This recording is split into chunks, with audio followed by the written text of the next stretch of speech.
খবর 24 সাথে আপনাকে স্বাগত। নতুন নতুন খবর জানার জন্য আমাদের চ্যানেলে চোখ রাখুন। নমস্কার দর্শক বন্ধুরা, স্বাগত আমাদের এই চ্যানেলে। ভগবানের পরে স্থান দেওয়া হয় চিকিৎসকদের। রোগীকে এক ঝলক দেখে বা তার কথা শুনেই বুঝে যান ঠিক সমস্যাটা কোথায় বা রোগ কি। তবে চিকিৎসকদের বিরুদ্ধে রোগীদের এক মস্ত অভিযোগ রয়েছে এবং এই অভিযোগ আজকের নয়, বছরের পর বছর ধরেই করে আসছেন। কি সেই অভিযোগ? চিকিৎসকদের হাতের লেখা।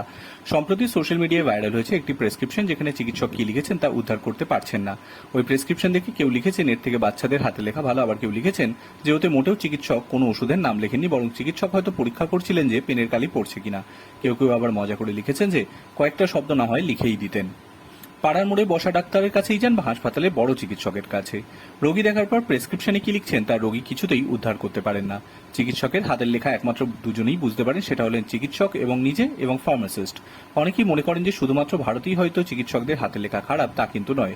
বিশ্বের যে কোনো প্রান্তের চিকিৎসকদের মধ্যে অধিকাংশরই হাতের লেখা খারাপ।